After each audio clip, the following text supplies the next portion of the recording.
It's hard not to take things personally and get upset, especially when we feel they're personal.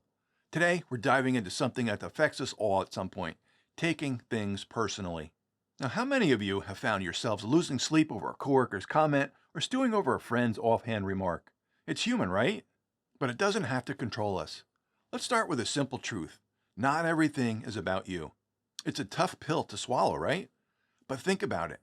Each person is the center of their own universe. Personal feelings and battles influence most comments or actions. You just happen to be there. Let's start by understanding why taking things personally is problematic. If something doesn't bother you, then there's no problem. But if you do find yourself reacting, here are the two main issues. Firstly, when we take things personally, we are usually not at our best. Depending on our typical reactions, we may become defensive, angry, shut down, or even run away. As a result, we are not handling the situation effectively. Secondly, we often dwell on these incidents afterward and ruminate, tormenting ourselves by replaying the situation over and over. So let's start with how to manage the lingering effects of taking things personally. If you find yourself dwelling on negative thoughts, acknowledge them and remind yourself that they are not helpful. Changing your environment or doing physical activity can temporarily distract you, helping you to recenter and use positive self-talk. Identifying and dealing with any deep-seated negative beliefs can also be very helpful. It enables you to realize that people's words or actions are often more about their own problems than yours. So how do we stop the cycle of taking things personally? Well, here are 5 things that I do for myself and find helpful. When someone's words sting, it's a natural reflex to snap back or to internalize the pain. Instead, I encourage you to pause and take a deep breath. Physically step back if you have to. Give yourself a moment of quiet to process what was said. Now ask yourself, why did this bother me so much? Often the hurt we feel isn't just about the words spoken. It's about what those words awaken inside us, maybe an old insecurity, a past trauma, or a deep-seated fear.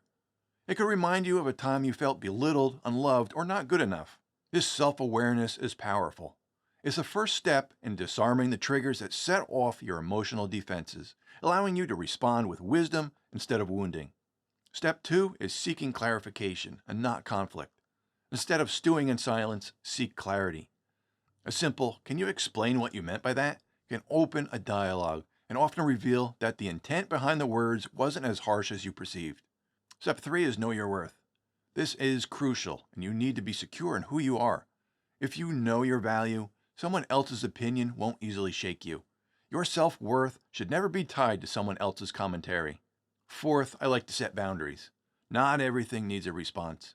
Sometimes setting boundaries is about deciding who gets to have space in your head and who doesn't. Think of it as being selective about who and what you allow to occupy the rooms of your mind. Just as you wouldn't let anyone into your home, you shouldn't let every comment or critique enter your mental space. Setting boundaries in this way means recognizing that some remarks can be overlooked, dismissed, or left unanswered. This doesn't imply weakness. Instead, it's a sign of strength and self-awareness. You're choosing not to engage in every battle or react to every provocation because doing so can lead to unnecessary stress. And fifth, I like to practice empathy. Try to see the situation from the other person's perspective. When someone says or does something that feels hurtful or offensive, our first reaction might be defensiveness or anger. However, pausing to consider their actions, context, or state of mind can dramatically shift our interpretation. Empathy involves stepping into someone else's shoes, even for a moment, to consider their motives, current stresses, or even their cultural background, which might influence how they express themselves. This doesn't mean excusing negative behavior, but understanding the why behind it can reduce the intensity of our emotional reaction.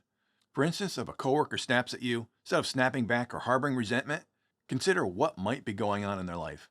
Perhaps they're under pressure from a looming deadline or received some bad news personally. Mastering the art of not taking things personally is a journey toward greater emotional freedom and resilience. Every interaction is an opportunity for personal growth. As you implement these steps, you'll find that you are not only less affected by others' opinions and actions, but also more empowered. If you found this helpful, please like this video and subscribe for more. Stay positive, friends.